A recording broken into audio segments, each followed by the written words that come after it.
₹1.41 per unit ज़्यादा। ये बहुत बड़ा घपला है, 62,000 करोड़ का घपला है। हम ये कह रहे हैं कि इसकी सीबीआई जांच हो। ये तो हमने खुद कैलकुलेशन किया है, सीबीआई कैलकुलेट करेगी। ऐसा कैसा मकबरा जिसमें कमल के पुष्प जिसके पास में नदी पाई गई, शिवाय टाटवी गलत जल प्रवाह पावित स्थले गले वलंबिता। अब मोतीन नगर का नाम अब यहाँ पर मोहन नगर करने की दिशा में आगे बढ़ जाइए। धमाके पाकिस्तान में हो रहे थे और नींद कांग्रेस के शाही परिवार की उड़ी हुई थी। क्या नाम है तुम्हारा? तेजस्वी। अरे शायद तुम भूल गए, तुम्हारा बाप मुख्यमंत्री था, उस समय नरसिंहार हुआ करता था बिहार में। बिहार को तुम जंगलराज बना दिया था। दोस्तों, हमने आपको एक दिन पहले खबर दिखाई थी कि भारतीय जनता पार्टी बड़ा बुरी तरह से घिरी हुई है। घिरी इस लहजे में नहीं है कि जनता उनको घेर रही है, इसका फर्क ही कहां पड़ता है। जनता घेरे ना घेरे, जब चुनाव आयोग मुट्ठी में है तो क्या फर्क पड़ता है। खैर, ये मैं नहीं कह रहा भैया, विपक्ष वाले कहते हैं और कई जगह तो देखने को मिला है। खैर, जो असली कहानी ये है कि उनकी अपनी पार्टी के लोगों ने खुलासा करना शुरू बता दिया है कि जितना साफगोई और सफेद चादर वाली स्थिति दिखाते हैं ना कि चाल चरित्र चेहरा, ना चाल है ना चरित्र, चेहरा है। 1-2 हज़ार का नहीं, बहुत हजारों करोड़ों रुपए का घोटाले का खुलासा एक आदमी ने किया और वो कोई और नहीं है, मोदी सरकार के पूर्व कैबिनेट मंत्री, बीजेपी के नेता। लेकिन आज नैतिकता दिखाता हूं इस देश की गोदी मीडिया की, जिनकी एक मैडम है, मैडम मतलब गोदी एंकर, उछल उछल कर औकात औकात औकात औकात चिल्लाती हैं। औकात उनके चैनल की नहीं थी कि एक खबर को 1 घंटे 2 घंटे रख लेते, तुरंत डिलीट करना पड़ा। लेकिन हाँ, एक खबर डाल दी तुरंत कि आका को खुश करने के लिए, वो दिखाऊंगा। एक खबर जो आका को दुखी कर सकती थी वो डाल दी गई और उसको डिलीट करके दूसरी खबर डालकर आका को खुश किया जाता है। खबर यही नहीं है, खबर ये भी आपको दिखाऊंगा कि एक परेश रावल की मूवी आती है जिसमें खास तौर पर वो एजेंडा सेट करने वाला आदमी है परेश रावल। उस आदमी को अब काम में नहीं बचा, तो उस आदमी की पिक्चर चल नहीं रही, तो अब नहीं चल रही तो क्या करा जाए, तो तमाशे शुरू करवाए गए। कहाँ तमाशा हुआ है वो खबर देखिएगा। खबर ये भी देखिएगा कि नाम बदलने वाले अकेले बेचारी वो मैथिली ठाकुर नहीं है, सबने बता दिया और जता दिया कि कैसे बीजेपी के इशारे पर वो सब कर रही थी और वही काम एक और भाई साहब हमारे कर रहे हैं जिन पर कोई काम धंधा नहीं है। सिर्फ नाम बदलवा लो, झटका हलाल के बीच का अंतर बता लो, बहुत सारी चीज़ें हैं। इसके अलावा सिर्फ बुरका वुरका चिलवा लो। उस आदमी को कोई मतलब नहीं है कि इस देश के अंदर क्या घट रहा है। बहुत सारी खबरें दिखाऊंगा आज आपको। नमस्कार, मैं हूं प्रज्वल गौतम और आप देख रहे हैं the live TV. The live TV, सच सबसे आगे। चलिए, सबसे पहले आते हैं भाई इस खबर पर। सुनिए क्या कह रहे हैं भाई साहब। ₹1.41 पर यूनिट ज़्यादा। ये बहुत बड़ा घपला है, 62,000 करोड़ का घपला है। हम ये कह रहे हैं कि इसकी सीबीआई जांच हो। ये तो हमने खुद कैलकुलेशन किया है, सीबीआई कैलकुलेट कर ली, जांच कर ली। जो मंत्री या जो पदाधिकारी इसमें लिप्त हैं उन सब पर क्रिमिनल केस हो, अब वो सब जाएं जेल। तो भाई साहब ये खबर चला दी थी एबीपी न्यूज़ ने, उन्होंने ट्वीट भी कर दिया, बड़ा खुलासा भी था, करना भी चाहिए था। लेकिन अचानक से याद आया आका नाराज हो जाएंगे, तो क्या हुआ, लानत भेजते हैं तुम पर एबीपी न्यूज़। सब याद रखा जाएगा। पवन खेड़ा ठीक कह रहे हैं, यकीनन इस रिपोर्ट को दोबारा साझा करना होगा। भैंसे कांप रही बीजेपी के हिरेन जोशी कहां से रिपोर्ट हटवाएंगे। भ्रष्टाचार के इस खेल में अडानी के साथ समूची एनडीए अब नंगी है। और वाकई एक न्यूज चैनल एक खबर बकायदा, ये नहीं कि उनकी खबर थी, मोदी सरकार का एक मंत्री खुलासा करता है। याद करिएगा इस दौर में क्या क्या हुआ, इस दौर में सत्यपाल मलिक के साथ क्या किया इस मोदी सरकार ने, सब जानते हैं। अब आरके सिंह के साथ क्या होगा पता नहीं, लेकिन आरके सिंह ने जो बयान दिया उसे चलाने की औकात और हैसियत इस चैनल की नहीं रही। और यकीन मानेंगे नहीं मानेंगे, लेकिन इस चैनल का मैं हिस्सा रहा हूं।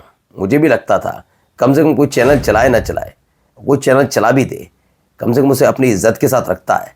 लेकिन इतनी बेगैरत हो जाएगा ये एबीपी न्यूज़ चैनल, धिक्कारते हैं आज। आइए, खुश करने के लिए फिर क्या करना पड़ा, देखिए। उसको हटाते ही एनडीए को 153 सीटें हैं, 164 मिलेंगी। आका हमारे खुश हो जाएं, आका खुश हो, पड़ गई दिल को ठंडक। तुम्हारे अपने खुद के कैबिनेट मंत्री का, पूर्व कैबिनेट मंत्री का खुलासा, उसको हटा दिया तुम्हारे एबीपी न्यूज चैनल ने और बता दिया कि मोदी जी जलवा दिखा रहे हैं अपना। खुश हो गए इस पूरे सिनेरियो को देखकर। अब आइए गुर्गों की कहानी। गुर्गों में आजकल ऐसे चल रहे हैं जो एजेंडा वाली फिल्म बनाते हैं, और इसी एजेंडे वाली फिल्म का मैं एजेंडे वाली फिल्म कहता भी नहीं। जब देश का प्रधानमंत्री फिल्मों के सहारे वोट मांगने लग जाए तो वो एजेंडे वाली फिल्म है। कश्मीर फाइल से लेकर केरला स्टोरी का जिक्र तो कर्नाटक में भी कर दिया था। तो सोचिए इस देश के प्रधानमंत्री पर इतनी नहीं है कि वो रॉ आईबी की रिपोर्ट मंगा पाए, लेकिन वो डिस्क्लेमर जिसमें लिखा हुआ है मनगढ़ंत कहानी है, उस फिल्म का जिक्र कर रहे थे। अब एक और तमाशा लेकर आए हैं। परेश रावल की भी आदत यही हो गई है। अनुपम खेर और परेश रावल दो तमाशाखोर हो गए इस समय। बताऊं क्या करते हैं वो, ऐसे ही खबर एक ऐसी फिल्म में आते हैं और उसके बाद चाहते हैं फिल्म चल जाए, तो तमाशा किया जाता है। तो तमाशा शुरू है, चल नहीं रही तो सुनिए। ऐसा कैसा मकबरा जिसमें कमल के पुष्प जिसके पास में नदी पाई गई। शिवाय, जैसा कि आप सभी जानते हैं कि 31 अक्टूबर 2025 को the Taj story movie release होने जा रही है, जिसमें मुख्य किरदार परेश रावल जी ने निभाया है और जिसमें इस ताजमहल की सच्चाई बताई जाएगी कि ये ताजमहल नहीं, ये तेजो महल है। भोलेनाथ की ऐसी कृपा हुई कि जीवन में प्रथम बार मैं दर्शन करने आई हूँ तेजो महालय के, तो उसके लिए मैं भोलेनाथ का बहुत बहुत धन्यवाद करती हूँ। टाटवी गलत जल प्रवाह पावित स्थले गले। मुझे दिक्कत इस बात की नहीं है कि इन्होंने क्या बोला क्या नहीं। पहले तो मैं कहता हूं अनपढ़ों की जमात कोई तेजो महालय नहीं होता, तेजो महल कह सकते हैं। महालय, शिवालय, अपने मन से कुछ भी नाम रख दिया जाए, कोई मतलब नहीं है। कोई ना परेश रावल से अगर 10 हिस्ट्री पूछ ली जाए 10 में से 2 भी ना पता हो। एक ऐसा आदमी, क्योंकि बीजेपी का सांसद है तो क्या दिक्कत उनको। आगरा ताजमहल परिसर में कथावाचक बाल विदुषी लक्ष्मी ने शिव तांडव स्तोत्र का पाठ किया। 31 अक्टूबर को ताज स्टोरी फिल्म रिलीज हो रही है, तो ताज स्टोरी से पहले तमाशा करना होगा, तो तमाशे के लिए ये सब किए जा रहे हैं। याद है ना उनको, पहले को पता लग गया विवेक अग्निहोत्री की फिल्म को क्या हुआ। वो अमित जानी जिसने तमाशा करने के लिए जाना जाता वो आदमी, उसने क्या किया, और जब फिल्म फ्लॉप हुई तो दोनों के दोनों ने हिंदुओं को गरिया दिया। ऐसा ना स्थिति बन जाए, इसलिए अब जरा इनको भी सुन लीजिए, ये भी उसी लाइन पर है, सुन लीजिए। बहन और भाइयों, अब मोदीन नगर का नाम अब यहां पर मोहन नगर करने की दिशा में आगे बढ़ जाइए। ऐसा कार्य कर दीजिए कि गुलामी के अंश समाप्त हो जाएं। गुलामी, अब गुलामी कहां से आ गई? मोइनुद्दीन नगर में गुलामी का, यानी देश आजाद नहीं हुआ, देश आजाद हुआ नहीं हुआ। खैर जो भी बोल रहे हैं ना, उनका संगठन और उनकी पार्टी दोनों का कोई लेना देना नहीं था इस देश में जब आजादी की लड़ाई लड़ी जा रही थी। ये तो खुल्लम खुल्ला है। कौन सा? बीजेपी नहीं, बीजेपी से पहले जनसंघ थी, ठीक है ना। हिंदू महासभा पे भी चलाया, सारे के सारे क्या कर रहे थे सबको पता लग चुका है। देश की जनता, इनके पास क्या है, नाम बदल दो बस। नाम बदलने के ना, सोचिए कितनी बेगैरत वाली बात है कि इतने साल सत्ता में रहने के बावजूद आप ये नहीं बता पाए कि क्या करना है या क्या किया। नाम बदल दो, नाम बदल दो, नाम बदल दो, बस। ये है उत्तर प्रदेश के तेजस्वी जिनको मुख्यमंत्री कहा जाता है। ये तेजस्वी हैं तो सोचिए कितना तेज होगा उन लोगों में जो वाकई विकास करते हैं। अब इनको भी जरा सुन लीजिए, इनका भी बहुत बड़ा ज्ञान है, जरा सुनिए। धमाके पाकिस्तान में हो रहे थे धमाके पाकिस्तान में हो रहे थे और नींद कांग्रेस के शाही परिवार की उड़ी हुई थी। आज तक मैं इस बात पर तो कम से कम खुश हूं कि आज तालिबान का नाम लेने में दिक्कत हो रही होगी, है ना, क्योंकि भी तालिबान वाला मसला अभी निपट के चुका है। सोचिए किस लेवल के लोग हैं। और कौन है ये आदमी? देश के प्रधानमंत्री। कौन है ये आदमी जो अपनी प्रधानमंत्री कुर्सी संभालते सबसे पहले दौड़े किसके गए थे? नवाज शरीफ की अम्मा का बर्थडे विश करने गए थे। इस आदमी को इस बात की भी थोड़ी सी नैतिकता नहीं है कि प्रधानमंत्री रहते हुए क्या बोलना है। बस पाकिस्तान करा दो, मुसलमान करा दो, ज्यादा बच्चे पैदा करने वाले, ये सब तमाशे। क्या किया 11 साल में? कुछ नहीं।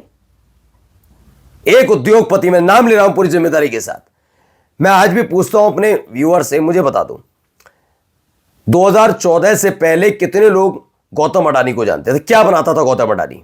किसी को नहीं पता होगा। लेकिन मोदी के आते ही गौतम अडानी को सब जान गए। जो भैया जो पूरा देश में आधे से ज्यादा चीजें खरीदने लग जाए उसको सब पहचानेंगे। क्या करता था गौतम अडानी? कोई नहीं पता, लेकिन 14 के बाद तुरंत पता लग गया। तो बताइए, जिस आदमी ने सब कुछ ताक पर रख दिया हो वो आदमी कहां क्या बता पाएगा? अब आइए, ये भी कम नहीं है, दूसरा लेवल भी सुनिए। क्या नाम है तुम्हारा? तेजस्वी। अरे शायद तुम भूल गए, तुम्हारा बाप मुख्यमंत्री था, उस समय नरसिंहार हुआ करता था बिहार में। बिहार को तुम जंगल राज बना दिया था। लालू राज में चारा चोर का बेटा जवान लगाम लेकर के बोलो। असदुद्दीन साहब आज सिर्फ बहादुरगंज का नेता नहीं है, किशनगंज का नेता नहीं है, बिहार का नेता नहीं है, हैदराबाद का नेता नहीं है, बल्कि 30 करोड़ मुसलमानों का आवाज बना हुआ है। अगर आंख से देखोगे तो आंख निकाल लेंगे, उंगली दिखाओगे तो उंगली काट देंगे। अब ये कौन है? असदुद्दीन ओवैसी की पार्टी के नेता है। ओवैसी साहब भी संविधान और कानून की बात करते हैं ना। ये लैंग्वेज अच्छी है ना, ये ध्यान रखिएगा। ये सारी की सारी चीजें नोट होती हैं। और जाते जाते एक खबर बहुत महत्वपूर्ण, cases filed against my family members to coerce me and says ex CGI Ramana. इस देश के chief justice of India Ramana के खिलाफ और उनके परिवार के खिलाफ जो केस दर्ज हुए हैं, इस पर लिखा जाता है क्या? भारत की व्यवस्था को अब एक गुंडा गैंग की तरह चलाया जा रहा है। अभी हाल में कह रहे थे कट्टा रखकर, कट्टा कौन रखता है और बंदूक कौन रखता है, मोदी जी और शाह बाबू से बेहतर कोई नहीं जानता होगा। जाकर पता करें। और अब इस देश की जनता जान चुकी है, सब जानते हैं कि कैसे काम कराते हो। कम से कम नैतिकतावादी तब बनो जब लोग ना जानते हो, तब भी आपके भ्रम में रहते हो। मुट्ठी भर लोगों की बातों पर भरोसा करके अपनी साख को मटिया पलीत क्यों कर रहे हो? वो कह रहे हैं कट्टा रखकर तेजस्वी यादव ने अपना मुख्यमंत्री पद का चेहरा बने, लेकिन कट्टा और बंदूक कौन रखता है और कौन CBI और ED और इनकम टैक्स का इस्तेमाल करता है, सबको पता लग चुका है। नैतिकतावादी मत बनो। तो सोचिए, जजों को डराना धमकाना, ना माने तो लोहे की तरह मार डालना। भारत के पूर्व मुख्य न्यायाधीश रमन्ना ने कहा कि मेरे परिवार पर झूठे मुकदमे करके मुझे डराकर मोदी ने अपने पक्ष में फैसले करवाए। भारत वालों जाग जाओ, देख लीजिए कैसे कैसे चीज़ें होती हैं। ये है असली नैतिकता। मैं फिर कहता हूँ, धर्म की आड़ में राष्ट्रवाद की चाशनी पीकर सत्ता की मलाई चाटने वालों से सावधान रहिएगा। ये किसी के सगे नहीं होते, किसी के भी। नमस्कार। द लाइव टीवी, सच सबसे आगे।